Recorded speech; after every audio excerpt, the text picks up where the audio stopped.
The water cascaded over Cindy Knelton's skin, washing away the remnants of her evening with Greg Frost, her superior at work.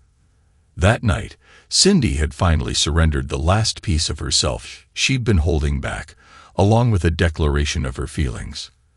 Initially nervous, Cindy found the experience less painful than she anticipated. This was something she never offered her husband, Denny, of nearly 30 years, whom never mentioned it. Cindy wondered if she was compartmentalizing her relationships, reserving certain aspects only for Greg. She pondered if there was any part of her still exclusively for Denny, as she had never considered infidelity before. Murdoch Holdings, a major investment firm, has a unique and secretive policy. Executives, who are all men, must engage in some form of relationship with a personal assistant. This unwritten rule, enforced for over 75 years, is a well-kept secret, with employees required to sign non-disclosure agreements. While most PAs are single, some are married and manage to keep their work hidden from their spouses. Cindy Knelton, who had always been committed to her husband Denny and upheld her marital vows, never wanted to become a PA. However, when Greg Frost, a new executive hired from a competitor in New York, arrived, he initially resisted the firm's policy. Meeting Cindy, who had been temporarily assigned to him, changed his attitude. Cindy made it clear that she was happily married and had no intention of changing her commitment. "Just so you're aware, Greg, I am happily married and have no intention of changing that. I'm only assigned to you temporarily until you choose a permanent personal assistant. There are many attractive young women available, and they would all be eager to work with you, but I don't want any of them." He replied, "I want you. You're the most beautiful woman I've ever met, and you seem to be a consummate professional. You're the one I want, but you'll be expected to have a personal relationship with your PA, Greg." She said, "As I mentioned, I'm very happily married to a wonderful man. Also, I'm 49 years old enough to be your mother, and I have a daughter who just graduated from college." "You definitely don't look your age, Cindy," he said. "In fact, you look at least a decade younger. Here's what I propose. I'll choose you as my PA, but I won't ask for anything beyond a professional relationship. If nothing else, you'll receive a significant salary increase and considerable bonuses." She recognized he was correct about that. The company offered $50,000 bonuses to PAs every 6 months, in addition to a substantial salary. "Okay, Greg," she agreed. "We can give it a try and see how it goes." There were many disappointed faces when Greg made his announcement, and a few people seemed quite resentful. Everyone was curious about what Cindy had that the others didn't. She told her husband she had been promoted and selected for an executive assistant role, but never disclosed the specifics of the job. After nearly 30 years of marriage, Denny trusted his wife completely and celebrated her new position with her. Initially, Cindy and Greg maintained a professional relationship. They met in his office 3 times a week on Mondays, Wednesdays, and Fridays, from 4 o'clock to 5 o'clock p.m., for what was known as PA hours. Unlike other executives who were involved with their PAs, Greg and Cindy would sit on the couch in his office and chat mainly about her family and her marriage. "Tell me about your husband," he asked one day during their meeting. "Denny, short for Dennis," she replied. "He served 20 years in the Marine Corps. He was a military policeman and advanced to criminal investigations. He completed 2 tours in the Middle East. When he retired, he'd established ties with the local police force, who then hired him as a detective. About a year ago, he was seriously injured while apprehending an armed robber. After spending months in rehabilitation, he received a medical discharge and a pension." "Wow, Greg," he said. "What does he do now?" "These days, he takes on some part-time work," she replied. "He serves legal papers and assists a friend with his private investigation business. He mentions it's mostly uneventful, but he doesn't have to deal with criminals up close anymore. Usually, he's just at home." "Sounds like he's quite an interesting guy, Greg," he said. "I'd love to meet him sometime." "Why not? Come over for dinner," she suggested. "Denny enjoys barbecuing, and I'm sure he'd be happy to meet you." Our daughter Alicia is also in town, so you might get to meet her too." "That sounds great," Greg agreed. After checking with Denny, Cindy invited Greg over. Denny grilled steaks. Alicia joined them, and they enjoyed a pleasant evening together. After Greg left, Denny remarked that Greg was nicer than he had expected, noting that Greg's influence seemed to have positively affected Cindy, who appeared happier with her job. Denny jokingly asked if there was anything romantic between Cindy and Greg, to which Cindy reassured him there was not, affirming her love for him. About a month after choosing Cindy as his PA, Greg spoke privately with Aaron Harkness, the executive who had recruited him. Following a meeting, "Is something wrong, Aaron?" Greg asked. "Do you understand how things work with the PAs?" Aaron inquired. "Yes, I do," Greg confirmed. "Are you actually involved with Cindy?" Aaron asked. "No," Greg responded. "We became good friends, and I've met her family. She's married, and says she doesn't want to jeopardize her marriage. I just want to respect her wishes." "I get that," Aaron said. "I appreciate your perspective, but the PA role was intended for a specific purpose. I don't want to issue an ultimatum, but you need to decide. Either become intimate with Cindy, choose a different PA, or we'll need to find a replacement for you. So I either have to be intimate with her, pick someone else, or be replaced," Greg summarized. "Yes," clearly taken aback, Greg asked. "I'm afraid that's the case." Aaron nodded, and Greg returned to his office. He called Cindy in and shut the door behind her. "What's the matter, Greg?" she asked. "I've been given an ultimatum," he said. "I either have to sleep with you, choose a new PA and sleep with her, or I'm out of a job." "Okay," she said. "I'll step aside so someone else can take my place." "No," he said, placing his hand on her arm. "I don't want anyone else. I only want you. But there are plenty of younger single women here who might be a better fit." She said, "Cindy, you're the most beautiful woman in this company." "I want to be with you," he said. She looked at him and considered his offer. Despite being much younger, he reminded her of Dennis when he was younger. She had also developed feelings for him. But what about Denny? She hesitated. Until he gently cued her face and kissed her deeply, she responded passionately. Soon, they began to undress. Once they were both without clothes, she rode him to a powerful climax, letting him finish inside her. She wasn't concerned about pregnancy, since she had had her tubes tied after Alicia was born. Afterwards, she was overwhelmed with guilt. She had just cheated on her husband of nearly 30 years. Until now, Denny had been the only man she had ever been with. She had broken her vows and become adulterous.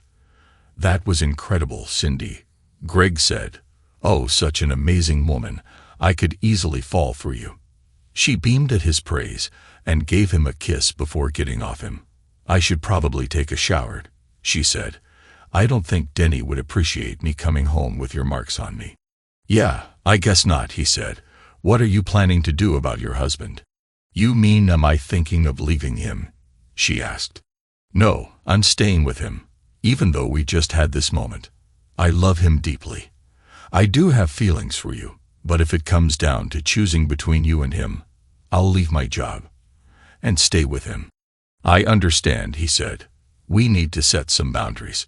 First, no badmouthing my husband. If you disrespect him, we're done. Second, I won't allow you to have closeness with me if I've just been with him. Third, don't ask me to cut him off in bed. If you do, it's over. Fourth, we won't be doing this at my home or in the bed I share with him. And don't ever ask me to sleep with any of your friends or clients. We need to be very discreet about what we do and where. What happened here stays here, and don't give him any reason to suspect anything between us. If we're at a public event, and I'm with Denny, you'll treat me like any other colleague. Any questions?" "No, I think you covered everything," he said with a smile. She smiled back, kissed him, and headed to the bathroom for a long shower. That was how her role as Greg's paid corporate partner began. In the following months, Cindy's relationship with Greg deepened.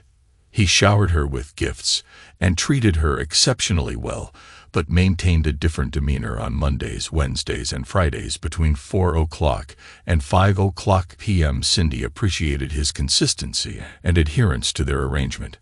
Greg never spoke ill of Denny or requested to be intimate at Cindy's home or at company events where Cindy was with Denny. Greg remained a professional colleague, and Denny remained unaware of the affair. When Cindy received her first bonus, she used most of it to buy a new Ford F-150 for Denny, who was driving a 2010 model. Denny was surprised and delighted by the gift, and Cindy claimed it was a reward for being a supportive husband. The bond between Greg and Cindy grew stronger, leading them to refer to each other as work spouses. It was common for executives and PAs at the company to form long-term relationships. Greg eventually proposed to Cindy in his office, presenting her with a luxurious pearl necklace and declaring them office husband and office wife. "You may now enjoy your office bride," she told him. "That's the best offer I've received all day," he replied. "Just one thing," she said, removing her wedding and engagement rings. "What are you doing?" Greg asked. "From now on, while I'm at work, I'll be your wife, completely devoted to you. When I'm home, I'll be Denny's wife, wholly devoted to him," she explained. She placed her rings in the top drawer of her desk and closed it. "Oh, I'm ready, my office husband. Let's get started." Cindy and Greg's relationship grew closer. Greg, already wealthy, bought Cindy a new wardrobe and insisted she wear it at the office. She complied, changing clothes upon arrival and before leaving. She removed a photo of her and Denny from her desk to avoid reminders of her marriage. Their affair intensified with daily encounters, mostly in Greg's office or condo. Cindy often stayed late, telling Denny she had deadlines while actually being with Greg. During trips back east, Cindy and Greg shared hotel rooms, and she assured Denny they had separate rooms, maintaining secrecy. At 49, Cindy felt she had it all: a loving husband, a great job, and a passionate lover. However, she worried about how long this could continue, knowing Greg might eventually prefer someone younger. She also noticed Denny had become withdrawn, started smoking again, and stopped driving the new truck she bought, which concerned her. "Why are you still driving that old truck?" she asked. "Is there something wrong with the new one?" "I'm trying to keep the mileage down on the new truck," he replied. She attempted to probe further, hoping to uncover what was troubling him. "Denny, is everything okay?" she asked one day. "You've been unusually quiet. I'm concerned about you." "Everything's fine," he said in a flat tone. "Mac has me working on a case involving a cheating wife, and it's really getting to me." Mac was Mike McGregor, the private investigator Denny sometimes assisted. They had served together in the Marines before Mac started his own company after retiring from the police force. "I'm sorry to hear that," she said. "Do you want to talk about it?" "Not really," he said. "I just don't understand it. Why would a woman deceive her husband and then say she loves him? If she wanted to be unfaithful, why marry him in the first place? Honestly, if it were me, someone would end up hurt." She recoiled at his harsh words and wondered if he truly meant them. "Well, you don't need to worry about that," she reassured him. "You know I'd never do anything like that to you." He stared at her for a moment before answering. "Yeah, I guess I'm pretty lucky. Huh," he said with a forced smile that lacked warmth. She smiled back, but in her mind, she started to question whether he knew about her relationship with Greg. Back in the present, Cindy finished her shower, carefully drying herself and brushing her hair to match its morning appearance. She took meticulous steps to cover up her affairs from Denny, even using the same soap and shampoo she used at home. Dressed in her work clothes, she headed to the office and gave Greg a passionate kiss before leaving his office. Returning to her own office, Cindy unlocked her drawer to retrieve her rings, but was shocked to find them missing. She always stored them in a specific secure part of the drawer, so their disappearance was inexplicable. She searched frantically but found no sign of them. She rushed back to Greg's office, distressed. Greg immediately joined her in the search, but the rings remained elusive. He suggested leaving a note for the night cleaning crew to keep an eye out for them, reassuring her that they would be found. Cindy was worried about Denny noticing the ring's absence. Greg advised her to say she had taken them for cleaning and resizing. Cindy was reluctant to lie, though she had been doing so for months. She reluctantly accepted Greg's suggestion as she left the office while he wrote the note for the night crew. Friday, 5:15 p.m. Dennis and Cindy Melton's home. Dennis Melton, reflecting on his life, recalled meeting Cindy at the end of his first enlistment, instantly smitten. He married her, respecting her choice to remain innocent until their wedding. Eventually, her father accepted him as a son-in-law, asking him to take care of his little girl no matter what. Denny promised for nearly 30 years. Cindy was a devoted wife, handling Denny's constant deployments and irregular hours. They faced hardships, including the death of their first child, Leah, from SIDS, and 2 miscarriages. Despite these challenges, Cindy agreed to have her tubes tied after giving birth to their daughter, Alicia. After Denny retired from the Marine Corps and became a detective, Cindy worked at Murdoch Industries. They lived a stable life until Denny was severely injured in a bank robbery, leading to medical retirement. Following his recovery, Denny took a part-time job as a process server and became a licensed private investigator with restrictions on his work. Denny was thrilled when Cindy got promoted to assistant for a new executive and noticed she seemed happier and more relaxed. He was even more surprised when Cindy brought home a new pickup, paid for with a bonus from her job, as a gift for his support. However, his world came crashing down the following Monday when he received a call from Terry Knight, a colleague of Cindy's. While at his office after a surveillance operation, she requested a brief meeting, suggesting a coffee shop on Riverside in the 3rd District. Denny agreed, proposing to meet in 20 or 30 minutes. Terry declined to explain the purpose of the meeting over the phone, promising to provide details in person. "I'm sorry to be the one to tell you this, Mr. Melton," she said, "but your wife is involved with one of our executives." "Just call me Denny," he replied. "What exactly do you mean by involved? Is she having an affair?" "I'm afraid it's more than just an affair," she said. "Are you saying she's actually in love with this executive?" he asked. "That's what it seems like," she answered. "Who is this executive?" "Is it Greg Frost?" he inquired. "Yes, it is," she confirmed. "How did you know?" Cindy mentioned she was hired as his executive assistant. "I've met him, and he seems like a decent guy." "Are you sure Cindy's involved with him?" "He seems a bit young for her, doesn't he?" "Greg picked her," Terry explained, "and she's not really an executive assistant. She's a personal assistant, and part of her role includes sleeping with him." "How long has this been happening?" he asked. "Just over 6 months," she said. "Why are you telling me this now? And why did you wait so long?" "Well, I have to admit part of my reason is personal," she said. "I was hoping he'd pick me instead, but he went with a married woman who's much older." "No offense intended." "None taken," he replied. "I understand. Perhaps I should discuss this with your management." "Oh, please don't do that," she pleaded. "Why not?" he asked. "We are all bound by non-disclosure agreements," she said. "We're not supposed to discuss these arrangements between executives and their assistants. We could lose our jobs if we do." "I understand," he said.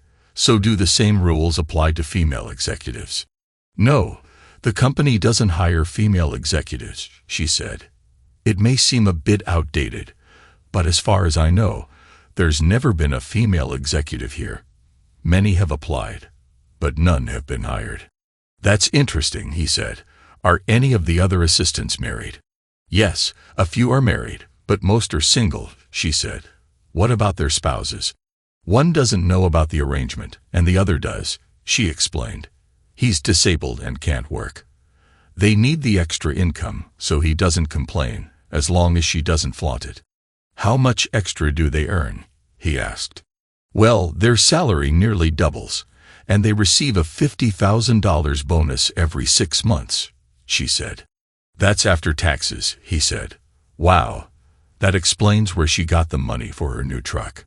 It seemed like a guilt-soothing gesture. Now, how often do they meet up? He asked. The company has scheduled PA hours when assistants and their executives meet, she said. That's every Monday, Wednesday, and Friday from 4 o'clock to 5 o'clock p.m. However, many like your wife and Greg arrange to see each other at other times, so Cindy is with him right now. Could you do me a favor? He asked. I'll try, she replied. Could you keep an eye on Cindy and Greg for me? He requested. Let me know if you notice or hear anything important. I think I can manage that, she said, but I'll have to be cautious. I understand, Terry, he said. I don't want you to jeopardize your job. I should get going, she said, standing up. I'm really sorry this happened. I'll keep you informed if I learn anything new. Thank you, Terry, he said. I'm more grateful than you realize, and I appreciate you being honest with me. Once she had gone, he sat quietly, trying to process the news. It felt like he'd been hit hard in the stomach. So, this is how Cindy chooses to repay 30 years of loyalty. Checking his watch, he saw it was around 4:30, which meant Cindy and Greg were likely halfway through their PA hour. Back at the office, Dennis hoped to catch Mac before he left. Upon arrival, Mac noticed Dennis's distress and asked what was wrong. Dennis revealed that he had learned of Cindy's infidelity with her boss through Terry. Mac suggested they discuss it in his office. Dennis recounted everything Terry had told him. Mac advised Dennis to gather evidence, noting that without it, Terry's claims were just hearsay. Given their nearly 30-year marriage, Mac found it hard to believe Cindy would cheat. Mac provided Dennis with a hidden audio recorder, instructing him to place it in Cindy's purse. The device could record up to 18 hours of audio from up to 50 feet away.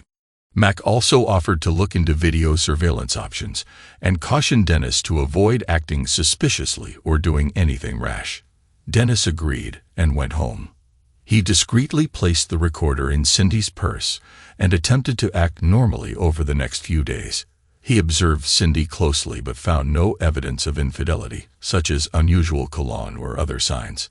Dennis watched Cindy for any signs of unusual behavior but saw none. She changed out of her work clothes as usual and went to prepare dinner, maintaining her routine. When they went to bed, Cindy claimed to be too tired for closeness, a frequent excuse lately. Although Dennis was unsettled by Terry's claims, he hoped they were unfounded. The following evening, Dennis retrieved the audio recorder from Cindy's purse and listened to the downloaded file. The recording revealed Cindy begged Greg to do her harder afterward. Cindy mentioned needing to shower to avoid raising suspicion and exchanged "I love you" with Greg. The next morning, Dennis scheduled a divorce consultation with a lawyer. Mac, who worked with various divorce attorneys, had arranged for Dennis to use a camera in the block building to monitor Cindy's office at the attorney's office. Dennis presented the evidence. The lawyer explained that in a no-fault state, the grounds for divorce were limited to irreconcilable differences, although adultery might influence asset division. Dennis inquired about taking action against Cindy's boss or her company, but the attorney noted that suing for alienation of affection was no longer possible. Though he would explore options regarding the company, Dennis requested a clean split, keeping half of the assets in his retirement and preferring to serve the divorce papers himself on their 30th anniversary as a form of revenge.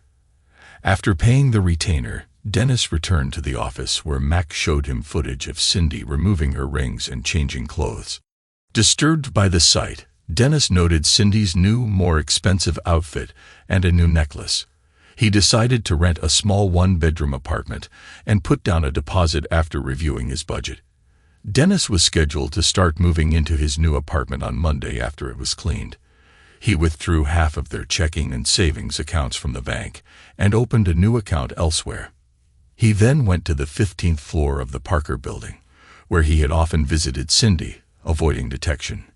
He used a lockpick kit to open her desk drawer and retrieved her rings. He also found a picture of them from a vacation years earlier, which he closed back in the drawer before leaving the office. Returning home, Dennis drank a beer and smoked cigarettes on the back deck. Cindy joined him, expressing concern over his drinking. When asked about her rings, Cindy claimed she had taken them to be cleaned. Dennis noticed her guilty demeanor and commented on their 30th anniversary dinner reservation at Mandigoteodora. Cindy seemed surprised by the reservation and suggested changing the celebration to the weekend. Dennis insisted on keeping the anniversary date, and Cindy reluctantly agreed. He knows, she thought to herself. That's the only thing that can explain his behavior. Oh God, what have I done? Can I ever fix it? She changed clothes and went back downstairs to fix their dinner. The next day, Denny listened to the latest audio from the device planted in Cindy's purse. His wife let Greg do her, and the other was never into that, and as far as he knew, neither was she. He felt like strangling her when he heard her say her a hole was his exclusively. He had to get out of the house before he said or did something foolish. He drove to a park, letting his emotions out, and realized he needed to talk to someone. He called Alicia, his daughter, who invited him over. When he arrived at her apartment, Alicia made him coffee, and he revealed the painful truth about Cindy's infidelity. Alicia was shocked and questioned whether there was a chance to repair their marriage. Dennis explained that the affair was more than a one-time mistake. Cindy had even stopped wearing her wedding rings and had been receiving gifts from her boss. Her company encouraged this behavior as part of their executive compensation. The affair was with a younger man, Greg Frost, who was 30 and had a history of seducing older women. Alicia suggested that Frost might have an older woman syndrome, but expressed concern about Dennis's intentions towards him. Dennis acknowledged he couldn't sue Frost, but planned to ensure he faced consequences. After their discussion, Dennis felt a bit better. He realized he had been gone for over 2 hours and decided to head home. He walked into the house and took in the surroundings. Everywhere he looked were reminders of 30 years together. The weight of the memories almost brought him to tears. Cindy was outside in the backyard tending to her flowers as if nothing was wrong. He couldn't understand how she could cheat on him and then come home acting like everything was perfectly normal. He shook his head and grabbed a beer from the fridge before heading outside, taking a seat. He opened the beer and lit a cigarette. Cindy noticed him from the deck as he settled in and walked over to him. "Denny, we need to have a talk," she said. "Oh, about what?" he responded. "About us, about everything," she said. "You've been distant, irritable, and off all week. You haven't told me you love me, and you haven't even touched your new truck. Did I do something to upset you?" Her question caught him off guard. He wondered if Greg had somehow influenced her behavior. "You tell me," he said. "Have you done something to upset me?" "Not that I know of," she said, avoiding his gaze. "The thought of confronting you about Greg nearly drove me to snap. But if I have, I'm sorry. I didn't mean to, please," Dennis said. "Cindy, talk to me. I hate seeing you like this. I feel like I'm losing you." "That's because you are losing me, you fool," he thought to himself. After a moment, she continued, "I know you're dealing with that case alongside Mac, and it's clearly stressing you out. Perhaps you should reconsider working with him," she remarked. "If it's affecting you this much, I've never seen you so distressed about a case before. It's nearly resolved." "It'll be finished soon," he replied. "I really don't like seeing you like this. It's tough on me too. How about letting me help you tonight? It's been ages since we've done anything together. What do you think?" Denny pondered her suggestion before responding. She made a good point. It had been a long time since we'd been intimate, and after Wednesday there was no telling when we'd have the chance again. Maybe, he thought, this could remind her of what she might lose. He smiled at her and then spoke. "Sure, that sounds like a great idea." She beamed and kissed him.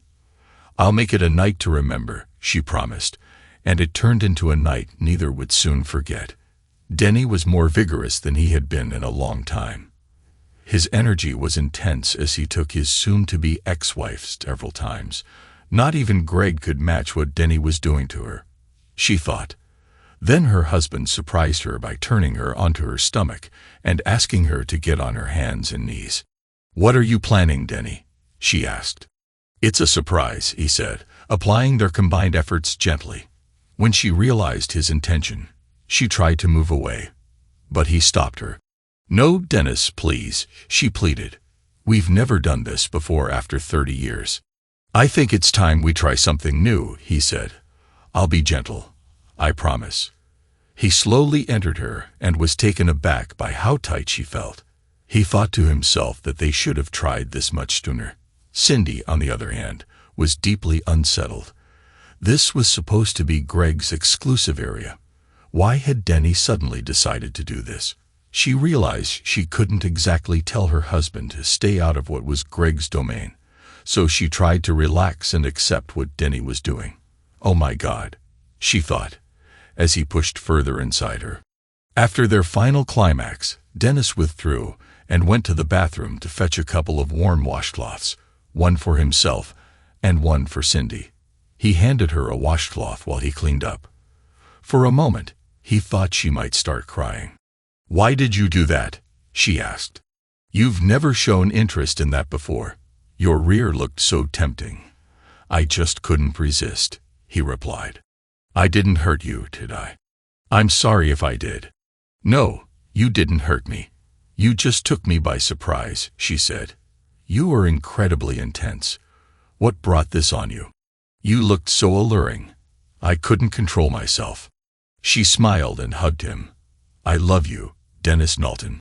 "I hope you never forget that," he said. "And I love you too," he replied. They drifted off to sleep in each other's arms, feeling content. Denny wondered if this might be the wake-up call she needed. They slept in late on Sunday, and Denny headed downstairs for a bacon and egg breakfast. "Good morning, sleepyhead," Cindy said. "I hope you slept well." "I sure did.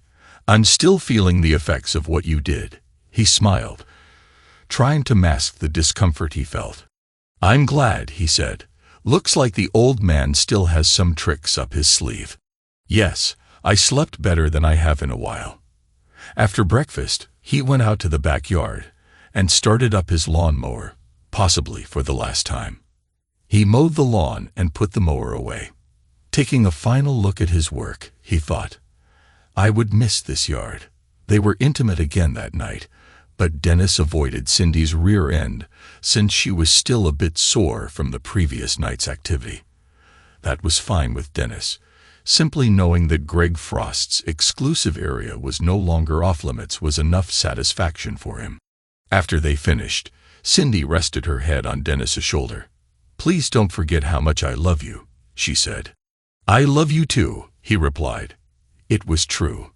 I still loved you, which made her betrayal all the more painful. That night, before heading to bed, he decided to place an audio device in her purse, hoping she would tell Greg that their relationship was over. Monday, 2 days before D-Day, Cindy felt rejuvenated when she left for work that morning. After preparing a nice breakfast for herself and Denny, she kissed him goodbye and practically skipped out of the house, a wide smile on her face. Watching her go, Denny hoped she would make the right choice.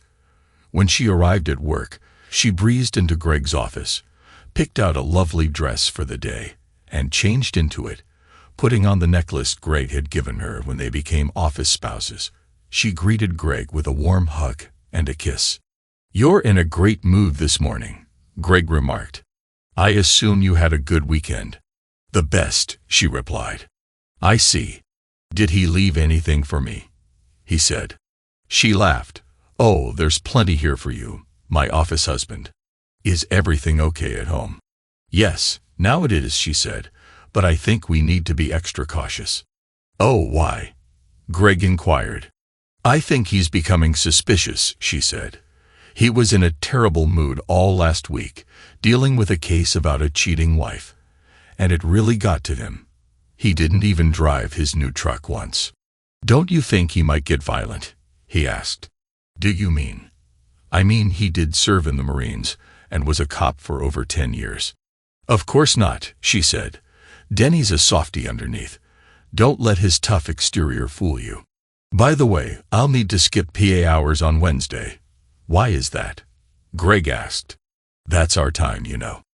"I understand, but it's my 30th wedding anniversary," she said. "Remember what I mentioned when we first started this? If I had to choose, it would always be him. I'm not going to ruin our anniversary." I suggested moving it to the weekend, but he refused. Besides, he's already booked a table at mandigoteodora. "At least he has good taste," Greg commented. "Of course," she replied. "He married me after all." Greg laughed, lifted her up, and kissed her. "Yes, he did," he said. "Well, since it's your 30th anniversary, I think we can work something out. Maybe you and I can take a weekend trip somewhere, deal?" She agreed, but not too soon. "I want to make sure Denny is feeling better first. Something's really bothering him, and I hate seeing him like this." "Do you think he knows about us?" he asked. "I'm not sure," she admitted. "Maybe that's why I think we need to be cautious for a bit." "By the way, what did you tell him about your rings?" Greg asked. "I told him what you suggested," she said. "I took them to be cleaned." "And he believed that?" Greg inquired. "Yes," Cindy confirmed. "Has anyone found them?" "No," he said, shaking his head. "No one turned them in. And apparently, no one saw anyone coming into the office on Friday afternoon." "Any idea what could have happened to them?" she asked. He shook his head. "I have no idea," he said. "I'm as puzzled as you are. I'll keep looking and asking around. They must be somewhere here." Okay, she said. "If nothing turns up, maybe I can buy a replacement set if necessary." "I'll take you to get a new set," Greg said. "Since it happened in my office, I feel somewhat responsible." "That's very kind of you, Greg," she said. "But this is on me. I'm the one who took them off and put them in my desk drawer." "It's fine. I can put them on my credit card. Anyway, I should get to work." "Speaking of work," Greg said, "there's something I wanted to discuss with you." "What is that?" she asked. "Since we're office spouses and you've already committed to me fully at work, I was wondering how you'd feel about adopting my last name," he asked. "Just in the office, of course," she clarified. "The other executives have been discussing it for a couple of weeks, and they might make it a policy." Cindy paused to think, then smiled. "Cindy Frost," she said. "I like the sound of that." "Sure, but let's hold off for a bit, maybe a week or so. As I mentioned, Denny's been really grumpy lately, and I want to make sure he's okay before we move forward with anything." "All right, just let me know when you're ready, and I'll have HR update the directory," Greg said. "Will do," she replied, then cheerfully left his office. Later that morning, Denny received a call from his lawyer, John, who asked him to come by the office after lunch to review the divorce papers. After signing, he asked about the case against Murdoch. John presented another set of papers for a claim of intentional infliction of emotional distress, explaining that it met all legal criteria due to the company's actions contributing to Denny's marital breakdown. John had set the claim amount at $30 million to attract attention, though he anticipated a lower settlement. He offered to take 10% of any settlement. Given Denny's connection with Mac, they agreed to file the papers on Tuesday and serve Cindy on Wednesday morning. Denny planned to meet John at Murdoch at 9:30 a.m. to proceed with the case on Tuesday. Greg Frost sat at his desk, thinking about his life. He had a great job that paid a lot of money, and better yet, a warm, willing, and beautiful older woman as a companion. Cindy had just left the office to get their lunch. He knew that after they ate, they'd be turning their attention to each other soon. He thought she would be completely his, and her loser husband would be powerless to stop it. He had played this game many times before with other older women, but out of all the women he had seduced, Cindy was the best. He was jolted back to reality when his phone buzzed. Recognizing the number, he answered. "Frost," he said as he answered the call. "Greg," the voice on the other end replied. "Hello, Denny. It's great to hear from you."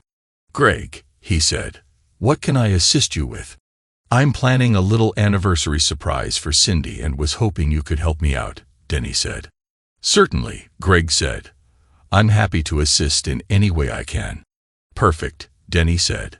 Let's meet at Murphy's bar at around 5:30 this evening to go over the details and keep this between us. No mention to Cindy. Got it, Greg said. I'll see you at 5:30. Great, Denny said. See you then, he concluded before hanging up. Greg put his phone back in his pocket and wondered what Denny was planning. Maybe he thought with a grin, I'll leave a little surprise for Denny, which he'll find in Cindy's vehicle later. He then turned to his computer and began searching for male chastity devices. After work, Greg went directly to Murphy's and parked in the lot. The small bar was located at one end of a strip mall in an older part of town. Though he didn't feel entirely at ease in this area, he figured it was still early enough. He entered the dimly lit pub and saw Denny seated at a table on the far side of the bar. Two rugged-looking men at another table watched him closely as he made his way to Denny. Denny had a laptop open on the table and was typing when Greg arrived. He paused his typing and looked up as Greg took a seat across from him. Right on time, Denny said. I appreciate punctuality. Would you like a drink? Yeah, a beer would be great, Greg replied. Denny signaled to the bartender and ordered 2 beers. The bartender brought 2 cold bottles to the table, and Denny paid him before he left. So, what's this surprise you mentioned? Greg asked. Denny smiled, but there was no warmth in it. Well, as you probably know, tomorrow marks my 30th wedding anniversary, Denny said. It's hard to believe that a woman like Cindy has been with me for 3 decades. Who would have thought? I understand what you mean, Greg said. Denny nodded in agreement. By the way, Greg, what was it like doing my wife? Greg looked startled and began to respond, but Denny cut him off. Don't bother answering. It was just a rhetorical question. I know what it's like. I did it myself last weekend. Didn't she tell you? I thought you two talked about everything after all. She is your work wife, right? You're the reason she takes off my rings when she arrives at work, aren't you? Greg stared at his beer, feeling embarrassed. Denny, Greg started to say, but Denny interrupted him. So, you want her to use your last name at work, right? He asked. Are you planning to add her to your health insurance too? She's 49, old enough to be your mother. You seem to have a thing for older married women, don't you? I don't know what you're talking about, Greg replied. Don't play dumb with me, Greg, Denny said. I know all about you. Does the name Robin Harkness mean anything to you? Or Janice Taylor or Brenda Smith? They all have similar stories, older married women, some quite wealthy, and you somehow end up being mentioned in their wills. How do you manage that, Greg? No need to answer. I already know. So, what's the deal with you and older women? Is it some sort of ego complex? Did you have unresolved feelings for your mother as a child? What's an ego complex? Greg asked. What are you talking about? Denny said. Oh, I forgot. You probably missed that in your modern education. Maybe you've never even heard of it. Greg was starting to get irritated. Who did this guy think he was? Look, Denny, I care about your wife, he said, not the best thing to say to a man with a gun who knows you've been involved with his wife for 6 months or more. Denny retorted, All right, what do you want from me? Greg asked. Denny turned his laptop around to show Greg the screen. What's this? Greg asked. Don't you recognize your company's Outlook web access site? Denny replied. I see that. But what's on the screen? That's your resignation letter, Denny said. Effective immediately. I've already included the email addresses of your superiors, board members, and HR department. All you need to do is sign electronically and hit send. Then you can leave. I've got a better idea, Greg said, his face reddening. How about I kick your chair and then take your wife into your bed while you watch? Denny chuckled at that. It's true you're 20 years younger than me, in good shape, and don't have a bad leg to contend with. But you're overlooking a couple of things, Denny said. Oh yeah, like what? Greg snapped. First off, I'm carrying a weapon, Denny said. Second, I've been in law enforcement longer than you've been alive. Along the way, I'd learned a few things, like how to make someone like you vanish without a trace. No one will ever find your body." Greg stared at Denny, stunned. "You'd really kill me?" Greg asked. "In a heartbeat," Denny replied. "It's up to you. We can handle this the easy way," he said, gesturing to the laptop. "Or we can take a more unpleasant route and do it the hard way. Either way, you're out of my life forever. Personally, I'm kind of hoping you pick the latter. It's been a while since I'd had to end someone, and my trigger finger is feeling a bit twitchy," Denny said. "So all I need to do is sign and send this email." "What happens then?" Greg asked. "Then you leave my city tonight, Denny," he said. "And you never come back. Not ever." "But I have everything in my condo," Greg said. "Already taken care of," Denny replied, pulling out a key. "These two gentlemen moved your belongings to a storage facility about an hour and a half from here. Here's the key to your storage unit. It's been paid for the month." Greg glanced over at the two bulky men sitting nearby. They didn't look very welcoming. Greg reviewed the resignation letter Denny had prepared. He had to admit, Denny had a talent for writing. After reading it, Greg signed electronically and clicked send. He handed the laptop back to Denny. Moments later, they heard Denny's phone buzz. "I included my email address in the BCC field," Denny said. "Now leave my city. These two gentlemen will guide you to the state line. Don't attempt to contact me, and definitely don't try reaching out to my wife." Defeated, Greg nodded and got up to leave. Denny rose as well and walked around the table to face Greg. "If we ever cross paths again, Greg, you'll regret it," Denny warned. "All right, Greg," he said. "You win. No hard feelings?" he asked, offering his hand. Denny glanced at the hand for a moment before shaking it. As they shook hands, Denny pulled Greg closer and kneed him in the groin with his good leg. Greg collapsed to the floor in pain. The bartender glanced over briefly. "He's fine, just slipped on a wet spot," Denny called out. The bartender nodded and returned to his duties. Denny grabbed Greg by the hair, forcing him to look up. "I'll be keeping an eye on you, Greg," he said. "If I find out you're messing with another man's wife, I'll track you down and end you. Got it, boy?" "Yes, sir," Greg stammered. Denny released him and addressed the two men with him. "Get this trash out of my sight and out of my state," he ordered. "Right away, boss," one of the men replied. They grabbed Greg by the arms, helped him up, and escorted him out of the bar. Denny watched them leave and then noticed something on the floor by a chair. Bending down, he saw it was Greg's phone, which must have fallen out when Greg hit the floor. He turned it on and found it was locked.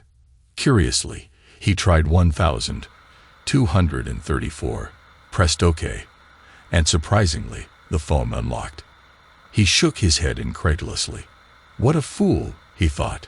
He turned the phone off, pocketed it, and headed home. Wednesday D-Day. Cindy woke up early and noticed that Denny's side of the bed was vacant. She hoped he was still downstairs, so she quickly threw on a robe and dashed down. They had a long-standing tradition of exchanging anniversary cards in the morning, and she wanted to catch him before he left. In the kitchen, she saw that the card she had bought for him was still on the counter, unopened. She had hoped to find a card from him as well, but instead there was a note that read, "Had to leave early to handle some things. See you at Mandigoteodora at 6 o'clock. Happy anniversary, Greg." This was unusual. There were no words of love, and he always left her a card to open in the morning. Worried, she went back upstairs to get ready for work. At the office, she went into Greg's office but found it empty. He was usually there before her. She looked around but found no trace of him. His jacket wasn't on the rack, and his coffee pot was still off. She took out her phone to call him, but it went straight to voicemail. As she turned around, Robert Jones, the CEO, entered the office holding a piece of paper and delivered the shocking news. "Greg has resigned." Robert handed Cindy the resignation letter Greg had sent after leaving the office. The letter explained that Greg was resigning from Murdoch Holdings effective immediately, citing his discomfort with undermining Denny's marriage. Cindy, in tears, read the letter twice before handing it back to Robert, who told her to keep it. Robert expressed surprise at Greg's sudden decision, noting that Greg had shown no signs of dissatisfaction and had performed well. He asked Cindy if she had discussed anything with her husband, to which she replied no.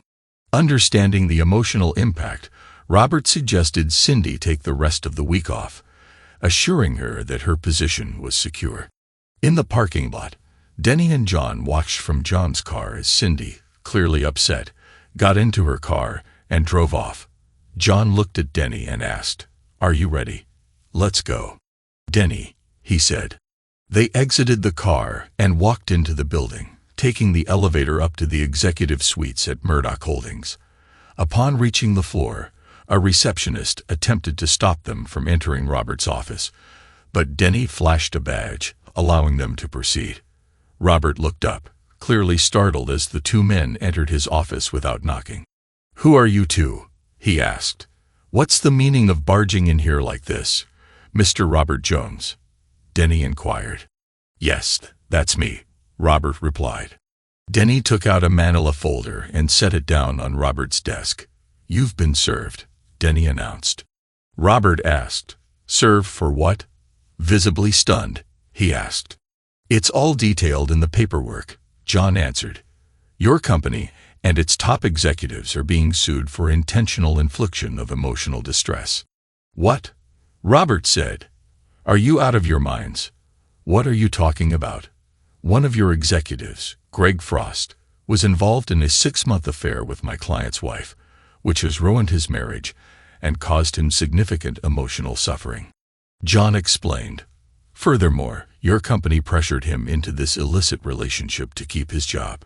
As a result, my client is seeking $30 million in compensatory damages." "Now, I'm certain you've lost your mind," Robert said. "First of all, Greg Frost no longer works here. He resigned last night." He turned to Denny and added, "Wait a minute, I recognize you. You're Cindy Melton's husband, the retired cop who got hurt. Are you representing him?" "That's correct," Denny said. Robert's face flushed with anger as he looked at John. "You can take this ridiculous lawsuit and shove it where the sun doesn't shine," Robert said. "Then you can watch while my lawyers rip this defamatory nonsense to pieces." "Mr. Jones, we've got audio, video, and eyewitness accounts backing up all our claims," John said. "And you know the saying, discovery can be ruthless. You're well aware of the damage this lawsuit could inflict on your business.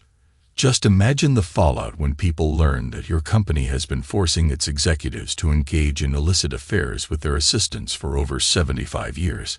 And what about the fact that there isn't a single female executive here? I've spoken to several highly qualified women who applied for executive roles only to be told they weren't suitable. Trust me, Mr. Jones, I'll be outside the courthouse every day broadcasting to the media about how Murdoch discriminates against women and wrecks its employees' marriages.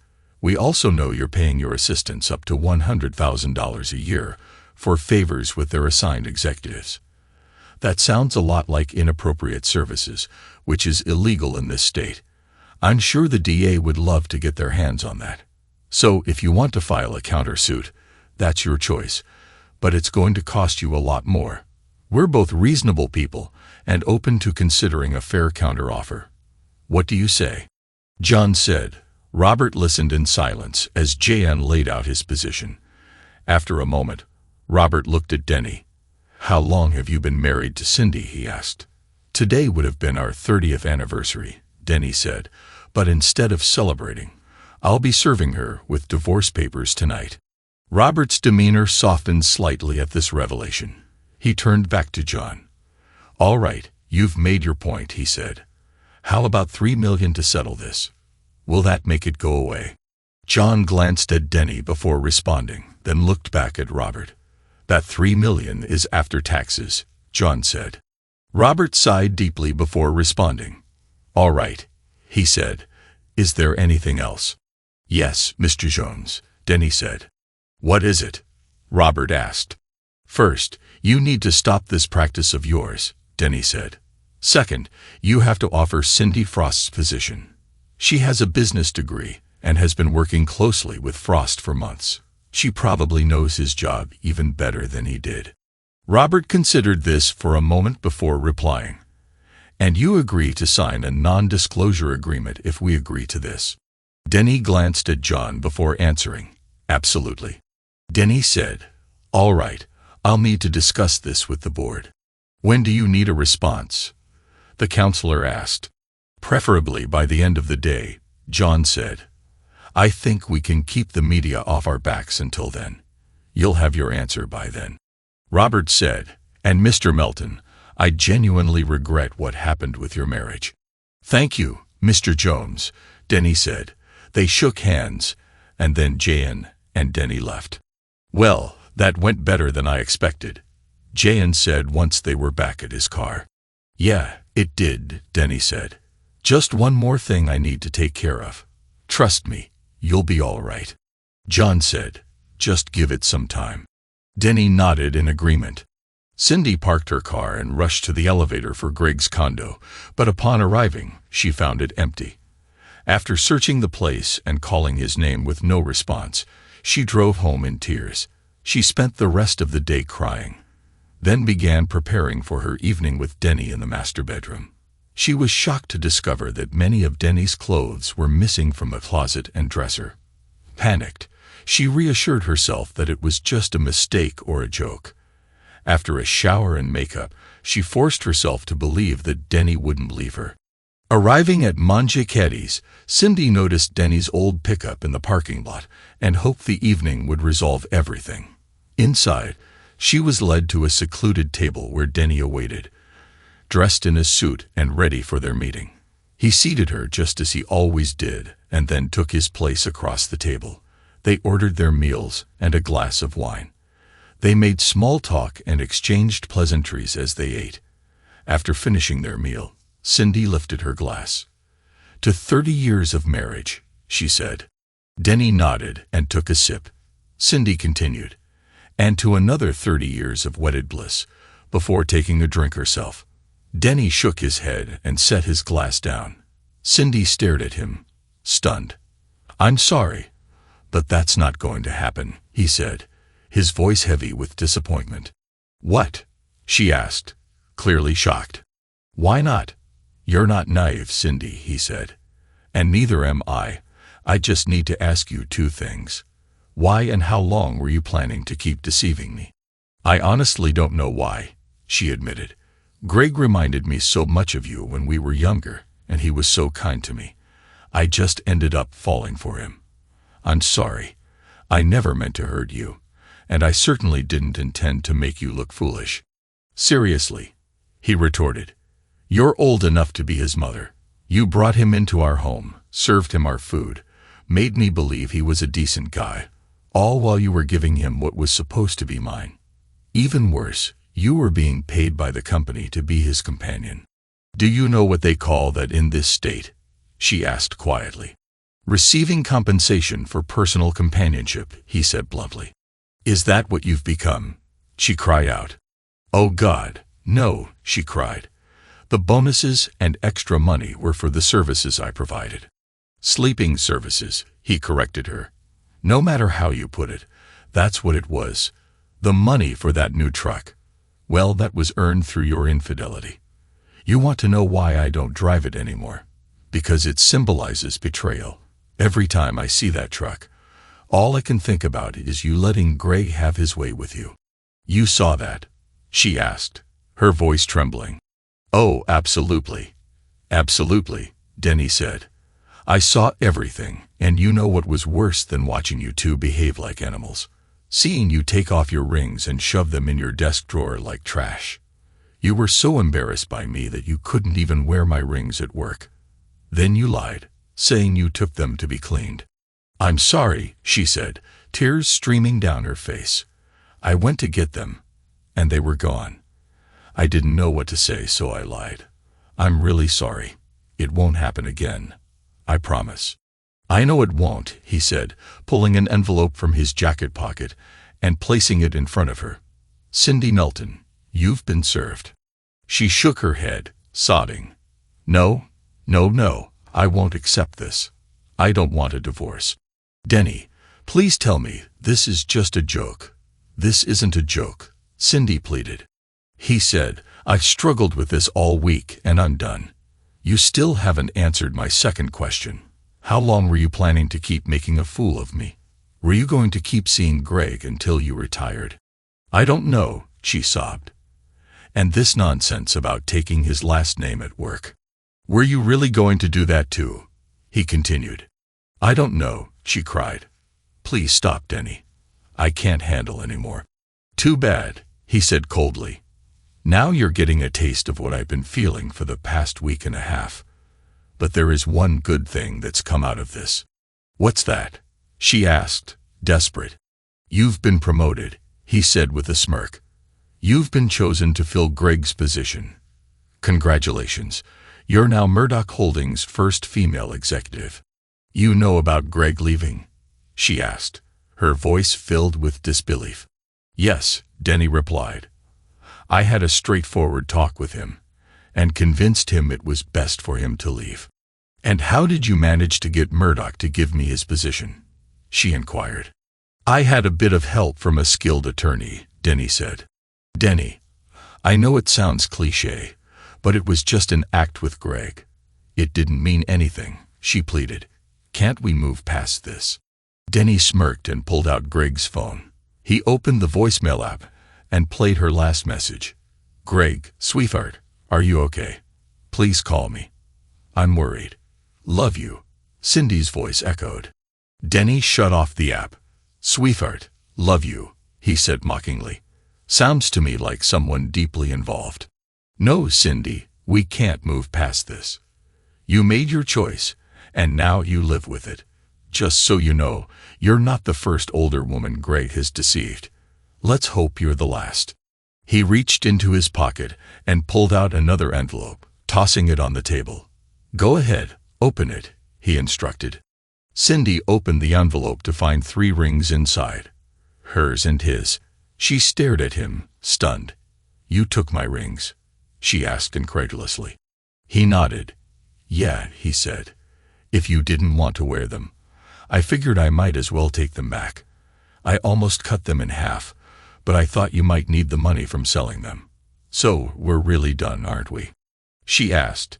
He nodded in confirmation. Yes, he said. And just so you know, I've already informed Alicia and your family. They're not exactly thrilled with you at the moment you told them. What exactly did you say? She asked, horrified. I told them the truth, he said. You cheated, and I filed for divorce. That's pretty much the end of it. The house is yours. We'll keep our own retirement accounts and split the bank accounts. I've already taken my share. I started moving some of my things out of the house. I'll need to come back for the rest. Just let me know when it's convenient. You can come by any time, Denny, she said. As far as I'm concerned, the house is yours too. All right, he said. I'll be leaving now. Happy anniversary. Goodbye, Cindy. She reached out to stop him, but he was already at the counter settling the bill as he walked out. She felt tears streaming down her face. The divorce between Denny and Cindy proceeded smoothly. Cindy signed the papers and returned them to John, who filed them with the court. The divorce would be finalized in 60 days.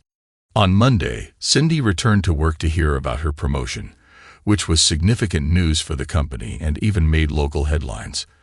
The company also announced that executives would no longer be required to have closeness with their assistants. New executives would have assistants without this component, and Cindy helped implement stricter harassment standards. Both Denny and Cindy focused on their work and did not date. Cindy continued to wear her rings, feeling still married to Denny, while Denny struggled with trust issues. 6 months later, Denny walked Alicia down the aisle and attended her wedding with Cindy.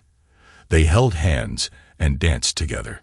Several months later, Denny was sitting in his truck observing a client's spouse ruin her marriage when out of nowhere, he experienced a sharp pain in his chest that spread to his left arm. Realizing what was happening, He tried to call 911 but died of a heart attack before the ambulance arrived. Cindy, heartbroken, joined him in death a few months later from a stroke, though Alicia knew her mother's real cause of death was a broken heart. Cindy was buried next to Denny. Greg Frost, who continued pursuing older married women, met a grim fate a year after Denny confronted him. He was caught in bed with another woman by her enraged husband, who fatally injured him. The husband was found not guilty by reason of temporary insanity and subsequently divorced his cheating wife. Thanks to everyone who took the time to listen to today's stories. If you enjoyed it, please consider liking and subscribing if you haven't already. Feel free to share your thoughts on the events in the comments below. Take care.